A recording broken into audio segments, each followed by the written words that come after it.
Joining me now with reaction, D.L. Hughley, actor, radio host, and author of Black Man, White House, an oral history of the Obama years. D.L., thank you for being here. Thank you for having me. I didn't know Mark Furman was going to be here. What did you make of it? Because you were shaking your head. I think that cops will have a different perspective than us, and I think it was interesting to hear Mark Furman, who was actually got in trouble for perjuring himself, called somebody a liar. It's ridiculous to me.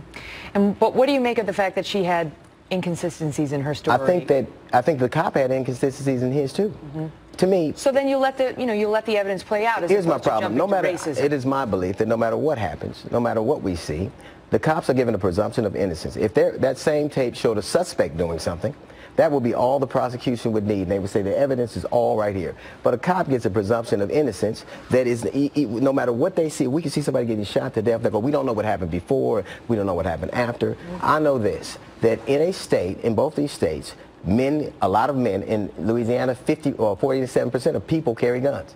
Men carry guns. So men having guns on them can't be that unusual. Why wasn't the first question, rather than assuming, do you have a permit for that?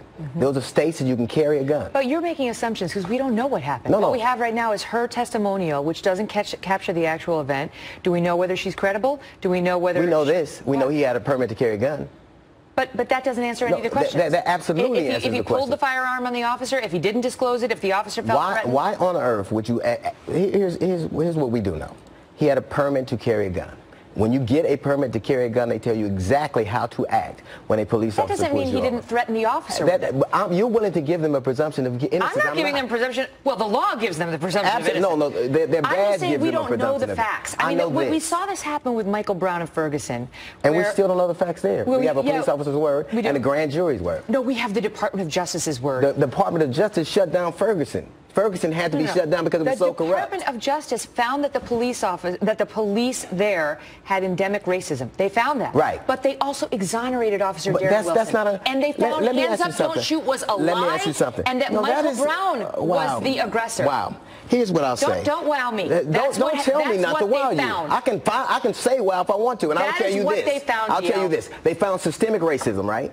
So it's unbelievable. They also found systemic racism, and we know that Darren Wilson left the department because it was so racist it had to be disbanded, and he went to Ferguson, another department that is rife with racism. So that makes him a racist. Absolutely. You know what? I have no problem. Michael Brown grabbed that officer's gun and tried to shoot him in his patrol car.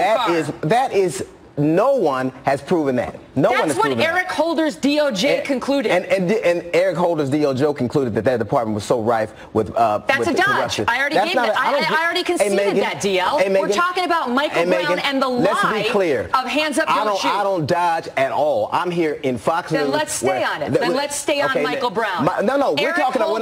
No. We're talking about... No, I'm not talking... No, woman. I'm not trying to get out of bounds. You don't dodge, then let's stay in bounds. We were talking about the young man that just got murdered in Minnesota. And the rush to judgment and the assumption you know something when you don't actually know it. First off, what I'll tell you is this. It is not uncommon for you all to see one thing. The only place racism doesn't exist is Fox News and the police department. That's the only place. That's absolutely true. That's insulting. You just insulted millions of people watching this channel. And you know what? I'm insulted by the things I hear on this network, so we're even. I could care less about insulting people that insult me on a daily basis. You're making a point that is, before the insults, the point you started to make is true, and we can talk about that whites perceive the situation when it comes to these races. I think a lot of people on this network have never seen a black man that didn't think deserved it. Could you hold the insults for a second so we can have a productive conversation? You were going to make the points that whites see certain incidents differently than blacks do, and we saw that in the O.J. Simpson case when the verdict came down. I'll give you that. Most reasonable people will give you that. But you know what shuts down all reasonable dialogue is throwing out the term racism before it's been proven. You know what's, first off, I'll say this. I believe that there is a benefit of the doubt given to police officers that's not given to anybody else. And maybe, obviously they do a tough job. You can't, in 2006, the FBI came out with a report that said that police departments were rife with white supremacists. Said it, not me. So why wouldn't I believe if I know that? I don't know a black man that hasn't had a run-in with a police officer, from the highest to the lowest. So my you've been backed up on that by my many perception people. Of this is based on the experience I've had, just like yours are.